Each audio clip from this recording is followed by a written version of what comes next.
उमेश पाल अपहरण केस में प्रयागराज की स्पेशल एमपी एमएलए कोर्ट का फैसला 28 मार्च यानी कि आज 17 साल बाद आया। इस केस में मुख्य आरोपी माफिया अतीक अहमद और भाई अशरफ भी शामिल हैं। इसके अलावा जज ने अतीक अहमद समेत 11 आरोपियों को दोषी करार भी दिया है, लेकिन सजा से पहले सबकी निगाहें जज दिनेश चंद्र शुक्ल पर टिकी हुई थी। ऐसे में सबसे पहले आपको बताते हैं कि कानून और कॉमर्स विषय से धुरंधर दिनेश चंद्र शुक्ल आखिर कौन है। उमेश पाल के अपहरण में 17 साल पुराने मामले में अतीक अहमद पर यूपी में माहौल गर्म है।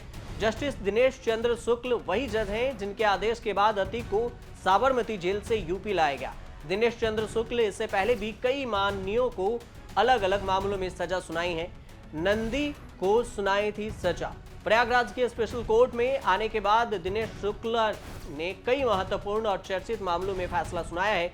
हाल ही में योगी सरकार में मंत्री नंद गोपाल गुप्ता नंदी को उन्होंने 1 साल की सजा सुनाई थी। नंदी को यह सजा साल 2014 के लोकसभा चुनाव के दौरान दर्ज एक मुकदमे में सुनाई गई थी। उन पर आरोप था कि उन्होंने सपा नेता रेवती रमन सिंह की जनसभा में हिंसक हमला किया था।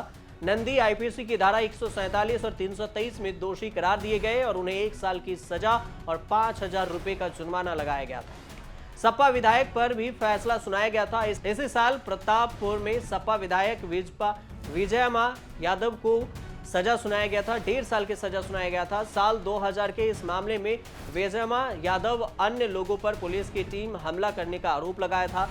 दिनेश शुक्ला की कोर्ट में 4 बार की सपा विधायक विजयमा यादव को दोषी माना गया था और 1.5 साल की सजा सुनाई गई थी।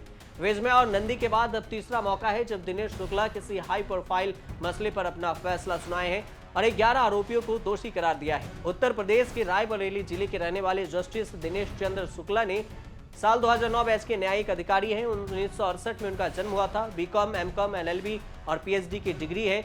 न्यायिक सेवा में आने से पहले 21 अप्रैल 2009 को उन्होंने भदोही के ज्ञानपुर में बतौर जुडिशियल मजिस्ट्रेट अपने कैरियर की शुरुआत की थी।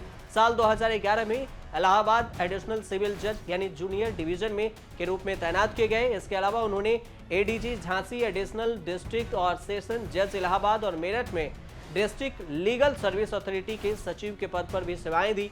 साल 2022 में उनकी तैनाती प्रयागराज के स्पेशल एमपी एमएलए कोर्ट में हो गई, जिसके बाद से अब तक वो यहीं पर सेवाएं दे रहे हैं। साल 2019 में वह झांसी की कोर्ट में सिविल जज भी रह चुके हैं। झांसी कोर्ट के अधिवक्ता बताते हैं कि दिनेश चंद्र की एक खास बात थी, वह दोनों पक्षों को बड़े ही ध्यान से सुनते हैं। मजाक मजाक में वह कई अहम बातें भी समझा जाते हैं। वैसे देखा जाए तो दिनेश चंद्र अधिकतर समय इलाहाबाद में ही रहे। झांसी के बाद साल 2020 में इलाहाबाद के कोर्ट में बतौर एडिशनल डिस्ट्रिक्ट एंड सेशनल जज जिम्मेदारी संभाली और इसके बाद वर्तमान में वो स्पेशल एमपी एमएलए कोर्ट में जज हैं, यूं कहें कि प्रोसेसिंग ऑफिसर भी हैं। लेकिन अब अतीक अहमद को दोषी करार देकर और उन पर फैसला सुनाकर एक बार फिर से दिनेश चंद्र चर्चा में आ गए। आप देखते रहिए न्यूज़ तक।